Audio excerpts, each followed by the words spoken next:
Looking at the Markets with David Modell.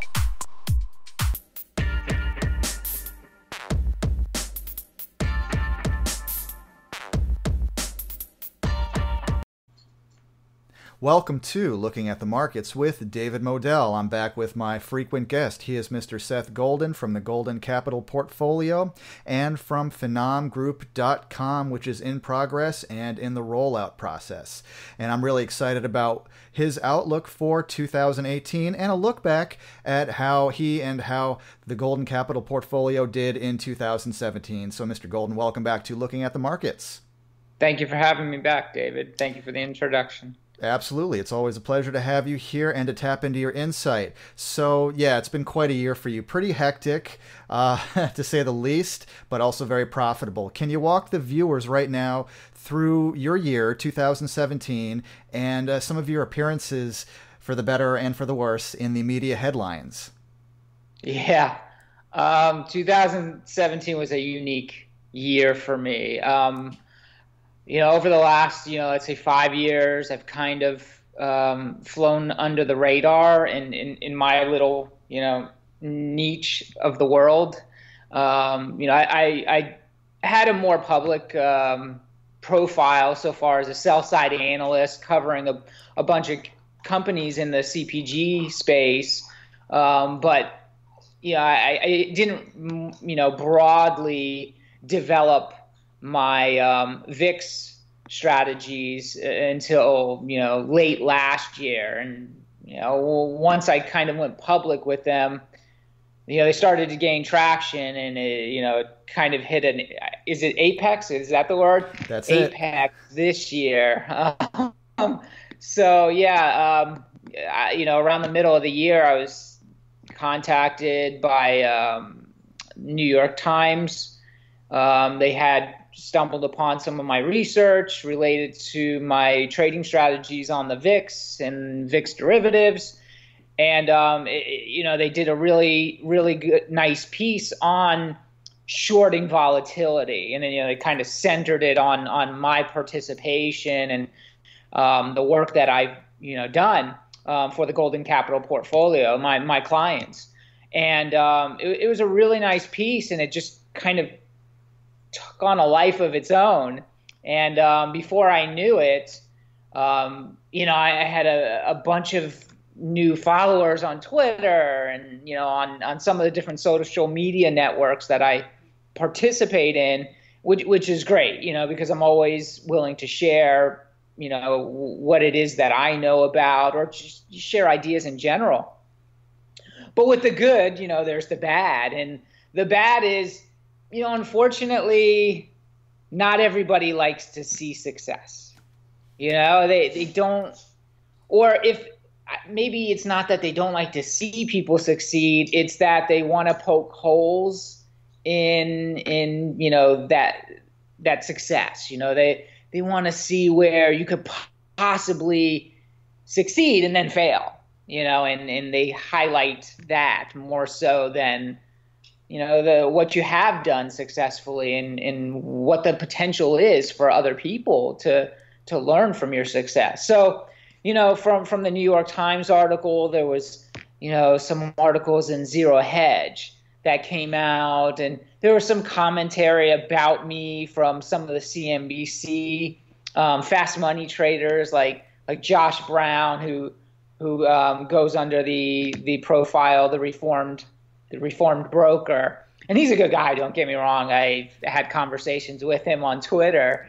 And but his narrative on me was, seems to have done well, but I wouldn't take that to heart, and let me know when my grandmother should start shorting volatility. It's kind of one of those underhanded jabs, if you will, but I understand. It's kind of, if you put it into the context of you made all this money shorting volatility, and volatility, we've had the most complacent market ever in 2017. Yep.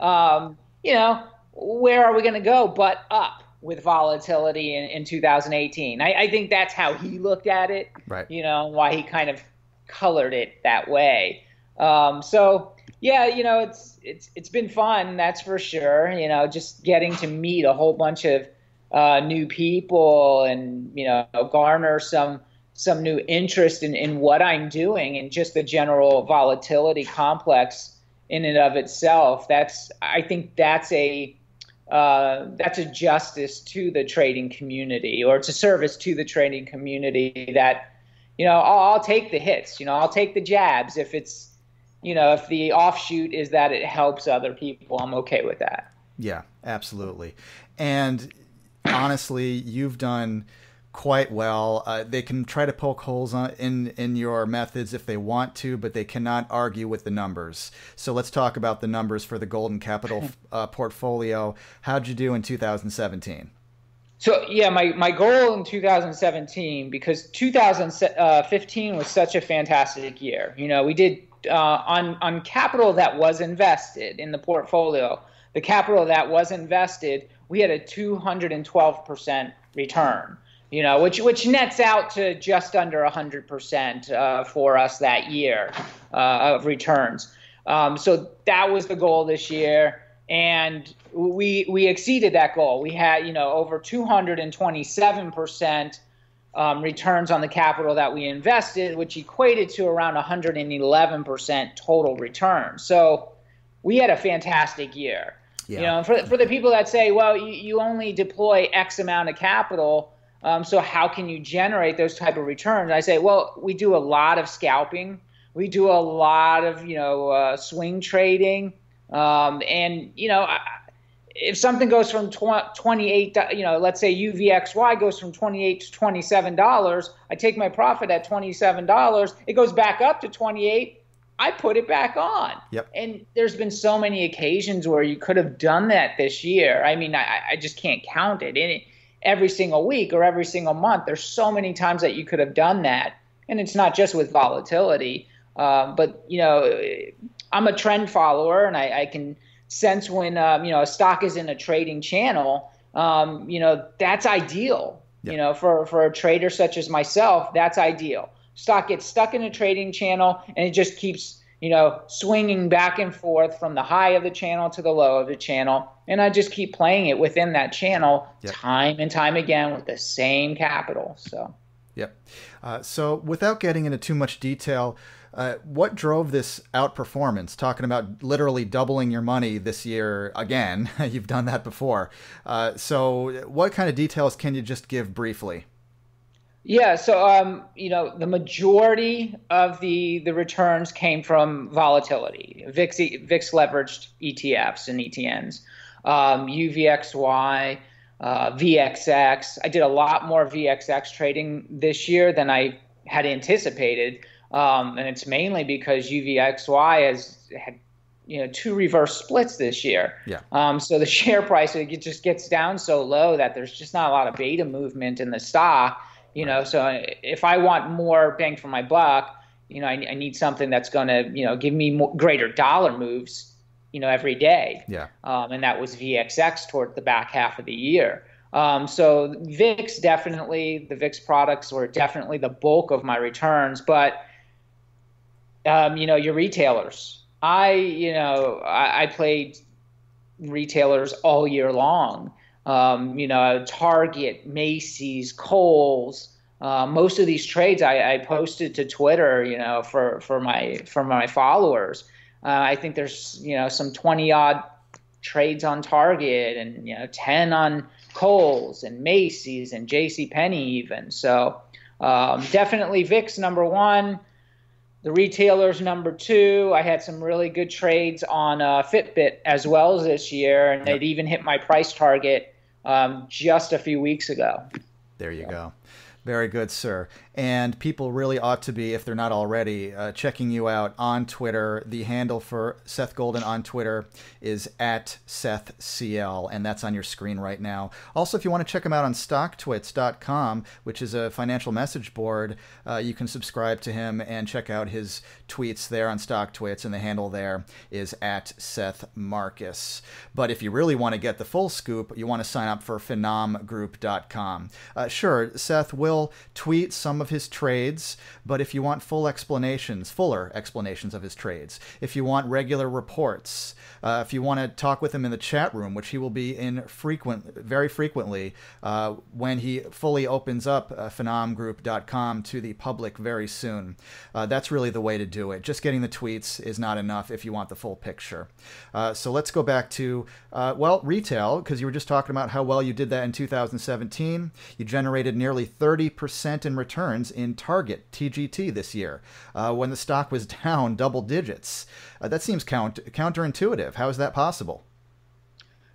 Yeah, so I came into the year with the investment thesis, or maybe for me, trading thesis, that the retailers were going to be under a lot of pressure. Late in 2016, I had distributed a big research report regarding brick and mortar retailers, with the emphasis that they were going to come under great pressure this year, mainly due to the bleed sales from their brick and mortar established stores to e-commerce. So I didn't have any positions in brick and mortar outside of my Costco. And the reason why I had a Costco longer term position, this was an actual investment thesis for us, was because it has a very different business model. Costco's business model, or net income driver, is subscriptions, the membership subscription to their store. So it's a very different business model. And it has a very good moat around it. You can equate it to Amazon Prime. Who beats Amazon Prime? That is a very different business model that works for Amazon. It works for Costco. So I didn't have any positions when it came to Target because, again, I felt that we're going to come under great pressure, especially their sales. And sure enough, after the holiday season was over and then they reported their Q4 numbers of 2016, they reported in the first quarter of 2017, stock just got, got smacked around really good. Yeah. And it just kept precipitating from that point, whether it was Target or Macy's, Dillard's, JCPenney, Kohl's, you name it. They all just got obliterated. Right. So it was at that time that, you look at the transcripts, I read the transcripts, and you establish a baseline evaluation against what Target was offering so far as their initiatives and, how they were managing guidance. And I felt, that there were trading opportunities. Sure. I knew there wasn't going to be any multiple expansion that was going to be offered to the retailers this year. There was just too much scrutiny. The sentiment was really poor. Every other week you had Amazon is doing this and Amazon is doing that to kill brick and mortar. Yeah. I just was looking for swing trades. If it came down $3-4, I would get in, because it gets overdone really quickly. Yeah. I'd only ride it up for, maybe 1 or 2%, at most 3% on a rebound.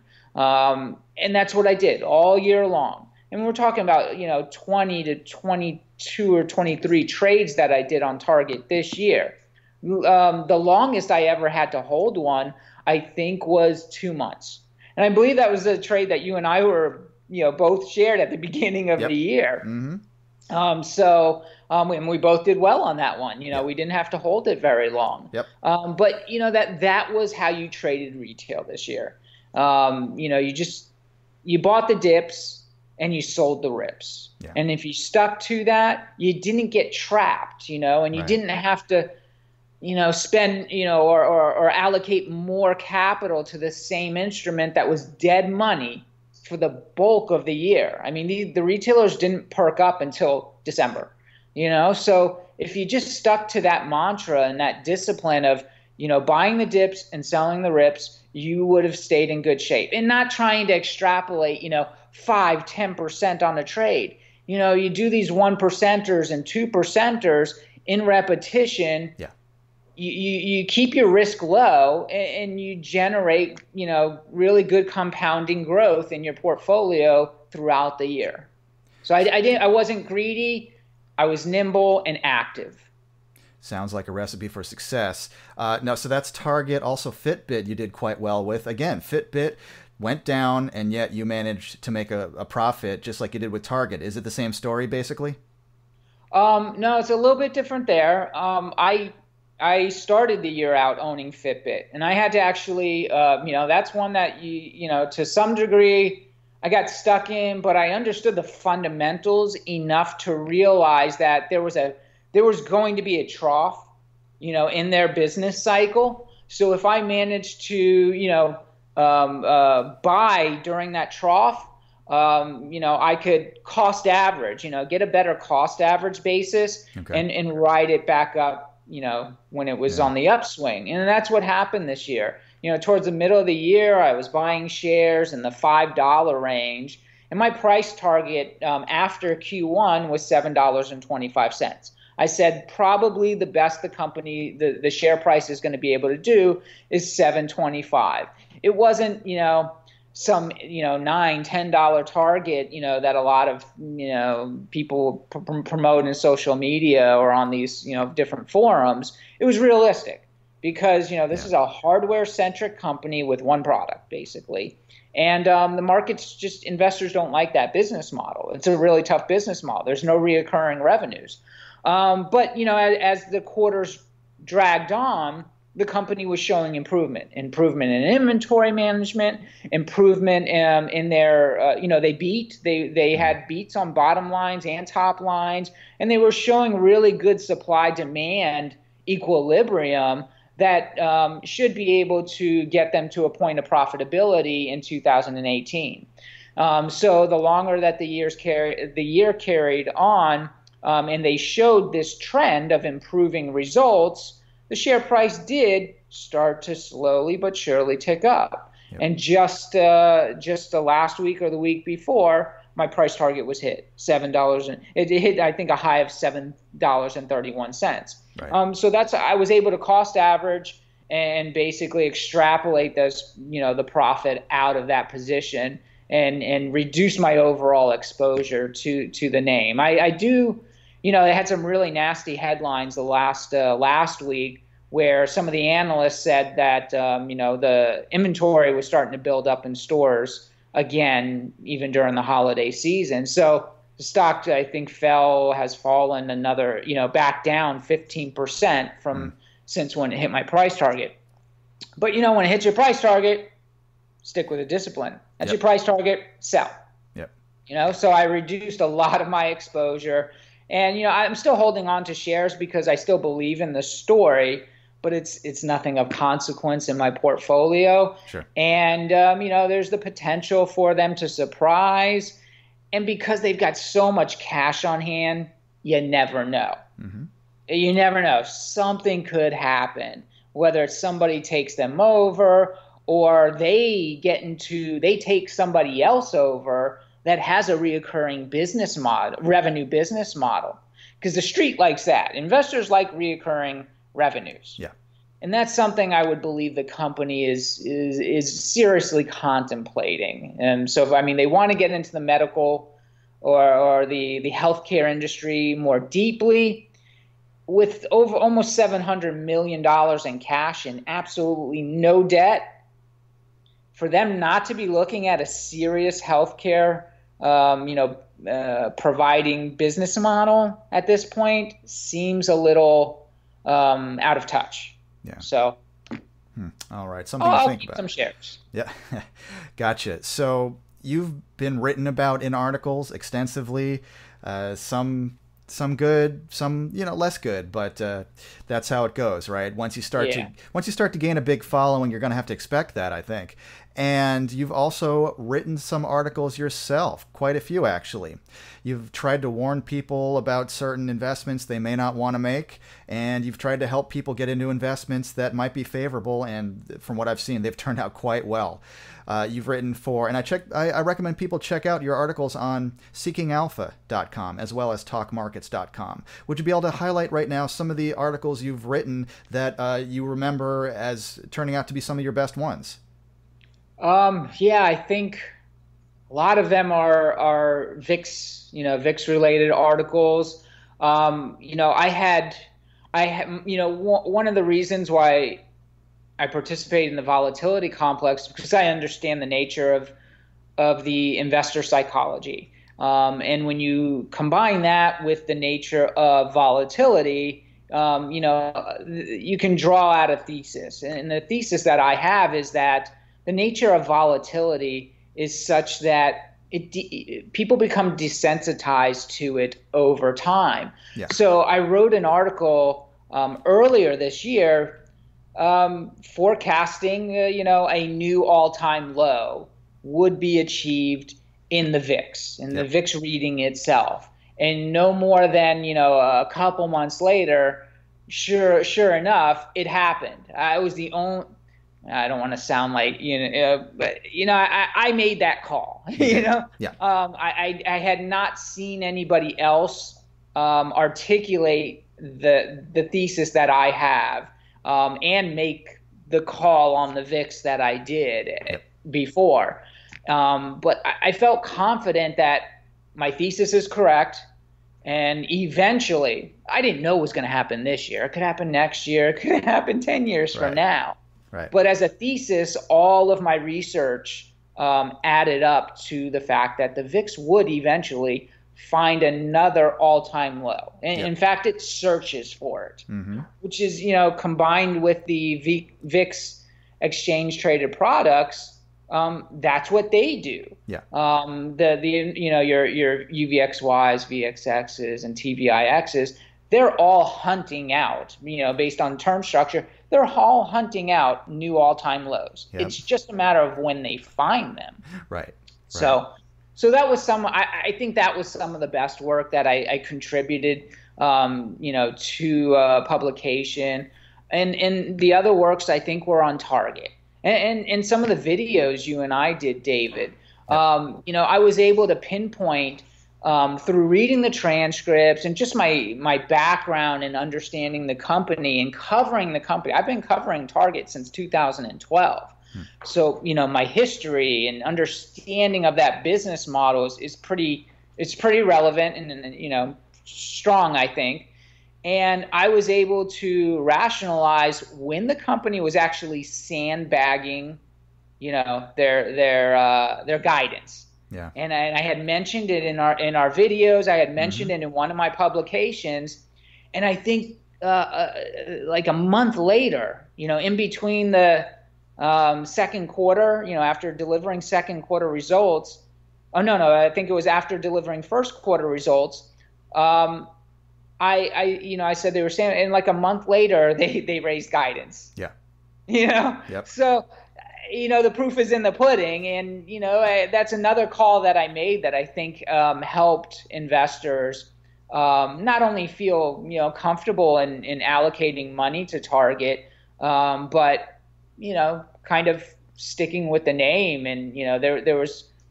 It's not just making a call. It's substantiating it with facts and precedents, and I think I was able to do that pretty well with Target. Another one that I think I did pretty well with was JCPenney. Okay. I had basically, I try not to tell people what to do in general. I just try to offer them what I would do and what I think are the facts. And, for JCPenney, I was extremely cautious, with my narrative all year long. And when it came to social media, on StockTwits or on Twitter, I would tell people, these are my intra-quarter price targets, helping them to maybe, if it reached the high, for the quarter, that was your sell signal. Right. And I think every single quarter, it would achieve my high target or be within 10 cents of it, and surely enough, it would retrace. Yeah. And unfortunately, not a lot of people, take me up on those, intra-quarter price targets. But for the most part, they've been really, really solid. But, in general, I felt that any money that you allocated to JCPenney this year would either be dead money or be found, depreciated. Right. That's exactly what has happened this year. but I do like, having said that, I do like the initiatives in place at JCPenney, and I do like the fact that they had a really strong revenue comp, or same store sales comp, I should say. I got to be specific there. The same store sales comp was really good in Q3. Their total sales are going to be down because they've closed 130 plus stores. But the stores that are in place delivered a 1.7% sales comp. Their first one in I don't know how many quarters. Yeah. So they got some good stuff going on there. And I have another article that'll be on phenomgroup.com when we launch, centered on JCPenney. So. Sure. Yeah, I mean, I want to go back to phenomgroup.com. It is launching very soon. There are limited spots to sign up before the full launch of the site, but you have to contact Mr. Seth Golden pretty quickly at this point. His email address, it's right there on the screen. It is seth.golden@coolinksit.com. Yeah, and you were just mentioning you recently published an article on the site. It's loaded with information on the market, corporate earnings, some historical data. What can you tell me about that? Yeah, this is in the research section. So you could only access this particular article or report. I consider it a report because it is only going to be for subscribers. They're the only ones that can see it. But, for everybody out there, because we are trying to recap, what has happened in 2017 and possibly what, we see for 2018. The article centered on, it was titled, let me bring it up here, Markets Can Trend Higher in 2018. Can't they? Question mark. And the reason why I wanted to, kind of discuss this with our subscribers is because there's just so much narrative and so much media coverage regarding the market's overextended, it's due for a pullback, the PE ratio is way too high, all this kind of stuff, and the yield curve's flattening.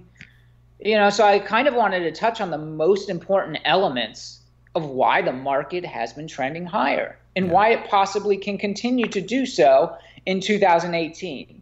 And that's notwithstanding that, or suggesting there can't be a pullback at any given point in time and for any given reason. But so far as the balance of 2018, I believe that you have to look at the fundamentals, and the fundamentals are still very strong. Yeah. We have corporate earnings that are expected to grow double digits next year. You can't get around that. That's just a fact. Inflation is still incredibly low.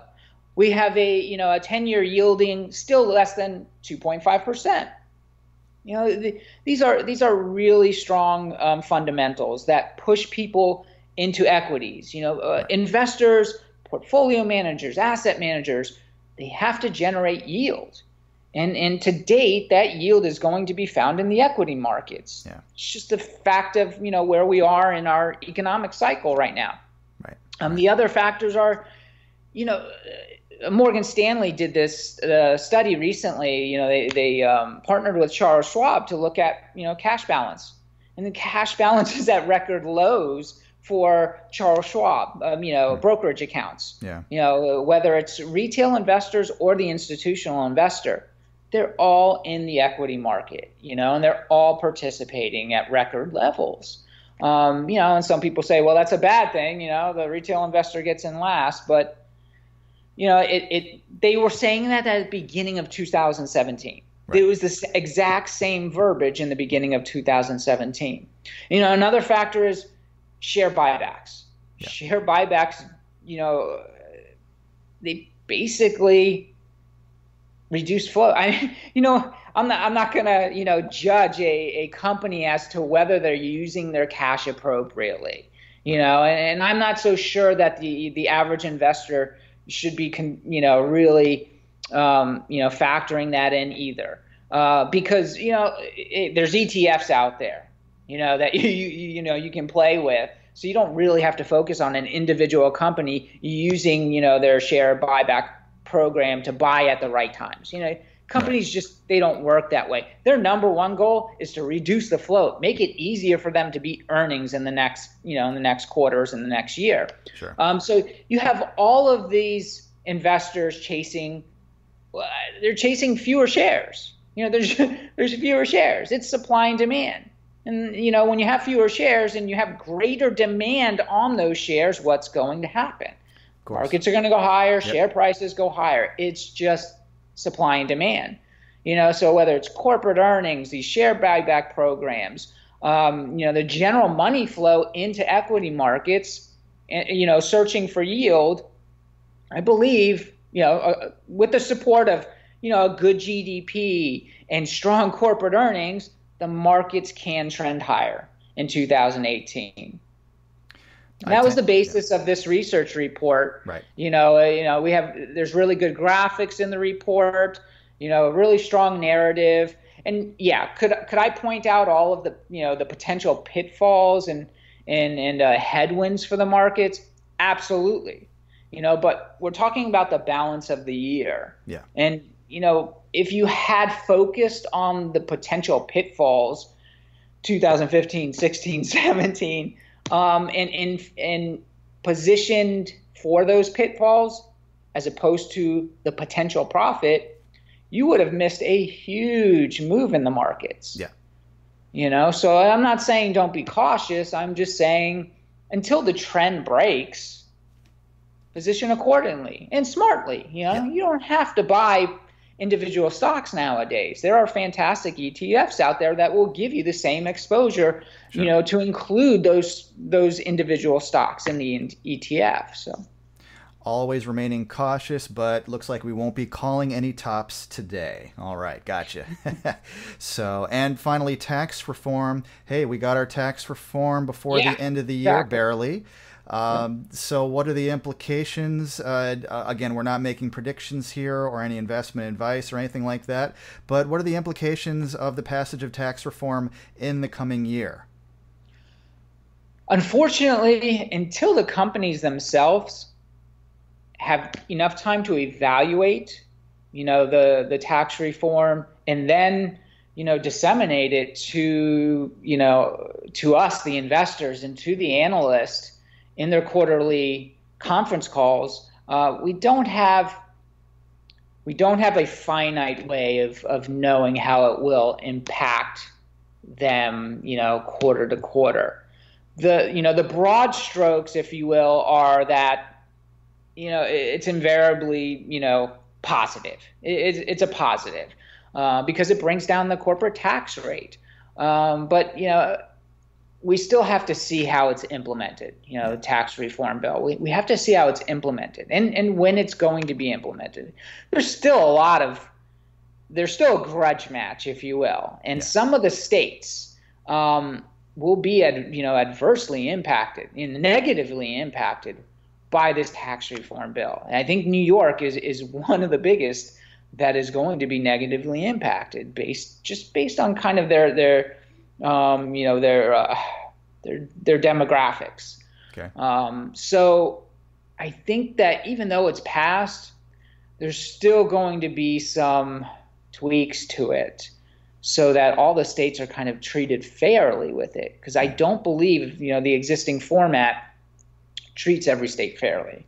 So I think it's a wait and see. However, I'm comfortable. So the forecast for the S&P 500, corporate earnings growth next year is like 11+%. So I'm comfortable saying, no, that's not going to happen. Let's take 3% away. We're still at 8%, 8% growth. So I still think tax reform or no tax reform, we're still in great shape, with corporate profits. But I think that also is a reason why you haven't seen this, you usually get some tax loss selling at the end of the year, and we just haven't seen it. Yeah. I think fund managers, asset managers in general are just letting it ride. They're letting it ride because the upside potential definitely beats the downside, risk. Yep. So it sounds like we're going to stick to our plan. We're going to keep shorting volatility products at the right time and with the right risk profile. We're going to keep looking at those retail stocks, buying those dips when appropriate, and we're going to stick to our plan, keeping risk low and keeping our profits high, as you have done year after year after year for a long time now. So as I mentioned before, there are still some spots left. Would I be correct, Seth, in saying that people can still get in on phenomgroup.com if they contact you soon enough? Yes. You know, we had a benchmark of 1,000 subscribers, you know, and we'll take some, you know, I don't want to say bench, you know, subscribers, but, you know, certainly everybody, once we do launch, you know, of those 1,000 already reserved, you know, there's going to be attrition from that number. So yes, you know, if you are interested, if you've seen my work, if you like my work, or if you just want a general, you know, place to get really good research and trade alerts, you know, please feel free to contact me. My email will be present in the video, and you know, we'll put you on the VIP sign-up list, and you'll get your notification. We are just doing some minor tweaks behind the scenes right now, and hopefully we do launch the first week of the new year. I know, you know, we've had some people disappointed that we didn't meet our scheduled timeline of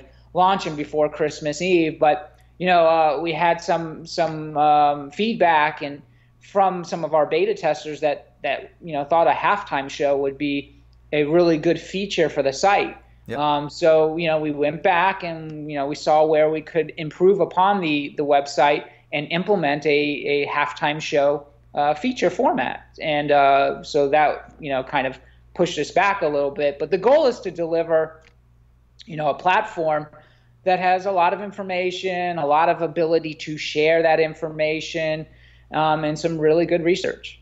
Yep. Don't be surprised if you see not only Mr. Seth Golden on the site, but you might see me on there quite a bit as well in those halftime reports, as well as in the chat rooms. Maybe I'll write some articles, who knows? But you'll certainly see me with some heavy participation over at phenomgroup.com. So sign up, or at least contact Mr. Seth Golden before the opportunity passes you by, because we're talking about a planned grand opening that is in the early part of the year, which is coming up very soon. All right, so looks like no reason to believe that there's going to be a market crash coming up real soon. Anything could happen, but we're not calling any market tops today. Darn it. Oh, well. That always gets more clicks and views when you, whenever I put a mushroom cloud on the cover and say market crash tomorrow, that always gets clicks. But you know what? The Golden Capital portfolio is about being reasonable, working the probabilities, and, you know, always making profits year after year. I think another clicker would be Seth Golden goes long volatility. Oh my goodness! Yeah. See, that's going to get some clicks and views right there. Well, listen, I want to thank everybody for watching and listening to this. We're going to check in with Mr. Seth Golden regularly here, but also on the website. So you're going to have to just go over there or sign up as soon as you can to really get the full picture here. But Mr. Seth Golden, it's always a pleasure to have you here, and can't wait to see you in the new year on Looking at the Markets. Thank you, David. Thank you for watching. Please like, comment, and subscribe. And I'll see you next time.